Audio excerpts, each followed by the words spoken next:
This is Dolynny TV, ladies and gentlemen. Good afternoon, and welcome back to another edition of Edmonton Oilers discussion here on the channel today. And let me tell you, thank you so much for tuning into that Patrick Kane video. I am still very astounded that so many people missed what I was saying in that video, but that's fine. You know what? It's good and dandy. All I was saying was this is something Ken Holland has to keep tabs on. But then all of a sudden, I wake up this morning and it is 100% confirmed by a Blackhawks insider that we've got a whole nother situation with Chicago Blackhawks to keep our eyes on, and one that is much more realistic. If you're looking for realistic, go to Dolynny TV. I don't know why anyone would be looking for that after my 4-year tenure on YouTube. But my friends, Dylan Strome will go unqualified from the Chicago Blackhawks, and that, my friends, I don't think there is any other possibility in the world at this point that Dylan Strome doesn't end up with the Edmonton Oilers. I think this is an absolute slam dunk, 100% call your shot. It's happening, bet the farm on it kind of deal for the Edmonton Oilers here with Dylan Strome. Right? Teammates with Connor McDavid and Jr., a guy that's gone out there and been a force in the NHL at times, been successful, and of course just never really found a home. But a guy, I guess, to the worst extent, is a Toby Reeder 2.0, right? A guy, German player, you knew what you had in him, or somebody in the organization did because he was part of the organization at some point. Friends with Leon Draisaitl, the perfect complementary winger, right? That all makes sense 100%, and Toby Reeder comes in and craps the bed.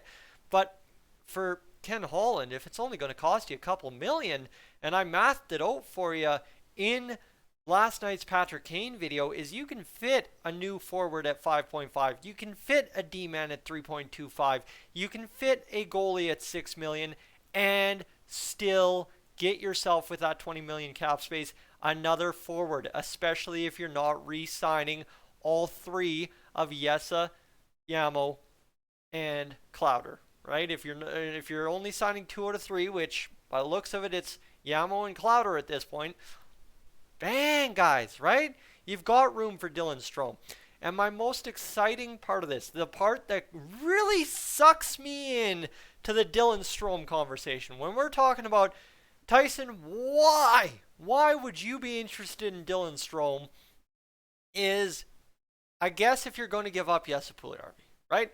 If you're going to give up Jesse Puljujärvi, Dylan Strome is the next closest thing you can do to getting things right with Jesse Puljujärvi, right? Nobody's been able to hold on to Strome and really show this is our guy, this is a guy we're proud of. Nobody's gone out there in the NHL and done that with Dylan Strome. The Blackhawks turfing him. Arizona turfed him, right? Like, tough. So now the Oilers turfing Jesse Puljujärvi. Well, why not try and get it right for somebody in the NHL? Somebody who's been passed around, somebody who hasn't had a good go of it, and really give them a home. And trust me, you saw they did that with Evander Kane, and you saw how much the fan base appreciated and loved Evander Kane and the overall move by Ken Holland because of it. So now, right, you bring in a young guy who would either play on McDavid's wing or on Draisaitl's wing. It's never a guarantee whose wing you're going to play on any given night in the top 6. Just, I swear, it's like they look at, okay, this guy played 13 minutes last night against us, so you know what? They've got a comparable guy on the team that we're playing tonight, so we're going to play you on the second line. Like that's honestly how it looks like the lineup decisions are made for the Oilers. Right, everyone talks about the analytics department not really being there, so that's fair, right? I can't criticize. I have not done the keep up in the front office like I used to because straight up, I don't care. If I made my whole life about the Oilers, I would not be where I am at this point at current. So I don't care to follow, okay, this guy is now partly doing this, partly doing that, and trying to figure out what's going on in headquarters at Rogers Place on July 10th ahead of free agency opening up. Straight up don't care. What I care about is the big stuff that matters and the overarching themes, and Dylan Strome currently going unsigned, unqualified by the Chicago Blackhawks, and looking like straight up a slam dunk for the Edmonton Oilers.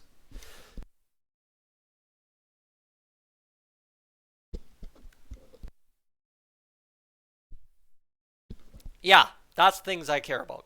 That is things I care about. So for the Oilers, right, a guy who comes in and Could be a very useful piece with Connor McDavid, and I'll get you some stats here. I was trying to go the whole way without doing stats. Give me a minute, I'll do it for you because that really makes sense here. And Andrei Kuzmenko has signed with the Vancouver Canucks. I guess that contract just became official. However, let me get you some Dylan Strome stats. And I had somebody tell me today I need to start flashing graphics and stuff. Again, I don't care enough. Straight up, I'm not doing this for money. I'm not doing this to gain subscribers. I'm not even doing this for the views. I'm just now doing this because I want to do this. So apologies if it's not what you want it to be, but I don't care.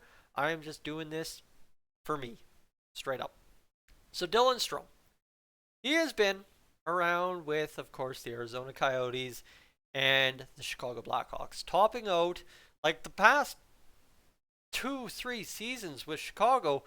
Not too bad at all, like 17 points in 40 games in the weird year. Wash it off. 38 and 58 with Chicago in 1920, bang on.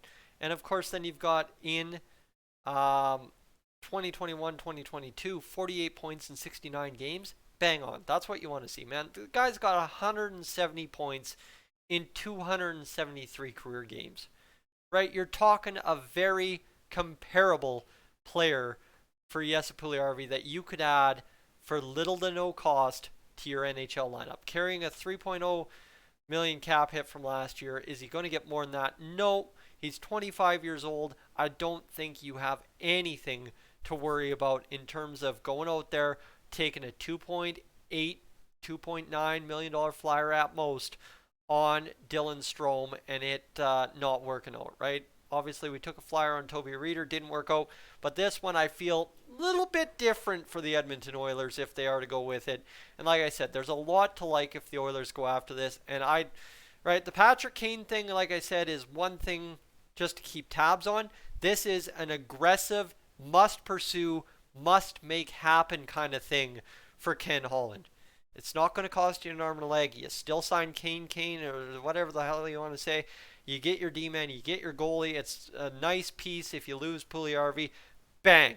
Done and dusted, my friends. Done and dusted. So, end of the day, I'm liking this. This would be a solid move. And again, I see it as nothing but mark it down, bet the farm on it. The Oilers are signing Dylan Strome on Wednesday.